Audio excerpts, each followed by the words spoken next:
Selamat siang semuanya. Di podcast kali ini aku bakal ngejelasin materi tentang SWOT analisis yang udah pernah kita bahas bareng-bareng di kelas. Biar nggak lupa aja sih. Oke, apa itu SWOT? SWOT itu adalah singkatan dari Strength, Weakness, Opportunity, dan Threat. Apa itu masing-masingnya? Kita bahas di sini. Jadi ada dua faktor yang mempengaruhi SWOT. Yang pertama dari internal perusahaan itu ada strength dan weakness. Strength itu kekuatan dan weakness itu kelemahan dari si perusahaan itu. Pasti tiap perusahaan punyalah ya kekuatan atau apa yang menjadi kelebihan dari perusahaan mereka dan apa yang menjadi kelemahan dari perusahaan mereka.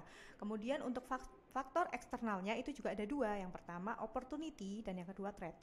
Opportunity itu kesempatan yang bisa mereka raih ketika dibandingkan dengan perusahaan lain, dan threat itu ancaman yang mungkin bisa mengancam perusahaan mereka ketika mereka tidak terlalu aware sama kelemahan mereka gitu. Oke. Kemudian analisis SWOT ini perlu dilakukan karena dia bisa memberikan informasi untuk suatu perusahaan atau untuk pemangku keputusan untuk mengetahui apa sih yang menjadi kekuatan dari perusahaan mereka yang bisa mereka jual gitu, atau mereka juga bisa meminimalisir dampak dari kelemahan atau weakness yang mereka punya. Selain itu mereka juga bisa memanfaatkan peluang atau opportunity dari perusahaan atau produk mereka yang bisa dijual ke market mereka dan memitigasi atau meminimalisir lah ancaman yang mungkin bisa timbul dari produk ataupun perusahaan mereka gitu. Nah, tujuan SWOT itu apa aja sih?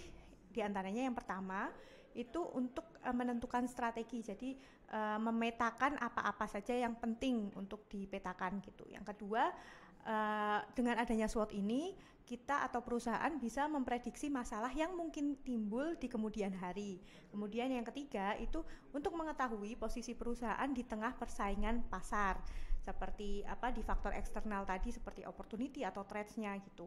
Kemudian yang keempat itu kesempatan perusahaan untuk berkembang, karena dengan adanya 4 poin SWOT ini bisa menjadi bahan pertimbangan untuk strategi perusahaan untuk melakukan scale up atau peningkatan perusahaan gitu. Dan yang kelima itu SWOT ini bisa membantu perusahaan untuk mengambil suatu keputusan penting di perusahaan gitu. Oke. Selain tujuannya tadi, ada juga manfaat dari SWOT ini. Di antaranya yang pertama, memanfaatkan strength atau kekuatan yang mereka punyai untuk menghasilkan keuntungan melalui peluang yang ada.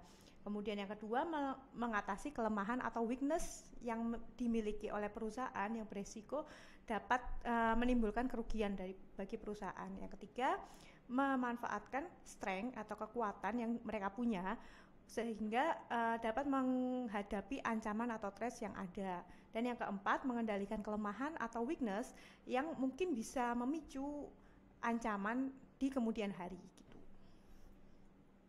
Nah, caranya membuat SWOT itu gimana? Yang pertama, kalian harus menentukan tujuan dulu. Kalian butuh membuat SWOT ini untuk apa gitu, untuk marketnya kah atau marketingnya kah atau untuk apa gitu. Yang kedua, bikin matriks SWOT segi 4 gitu, diagram 4 sisi SWOT gitu. Terus yang ketiga, lakukan brainstorming, yaitu penyusunan ide terkait isu yang relate dengan bisnis kalian. Dan yang keempat, susun keempat unsur dari SWOT tadi.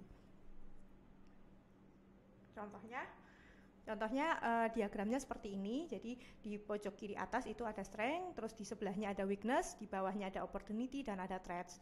Untuk strength itu kalian bisa menjelaskan apa aja keunggulan produk atau jasanya, hal unik yang dimiliki, kemudian apa yang membuat konsumen akrab dengan produk kalian. Kemudian untuk weakness itu yang menjadi kelemahan.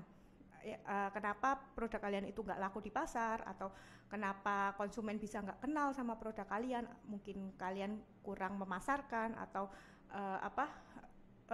platform yang kalian gunakan itu nggak sesuai gitu dengan target market gitu.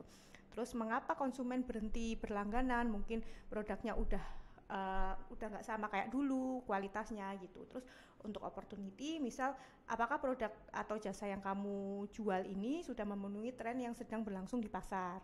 Kemudian untuk trends itu contohnya apakah kalian sudah melewatkan suatu tren tertentu sehingga tidak terlalu dikenal oleh pasar gitu. Oke, segitu aja untuk podcast kali ini. Terima kasih.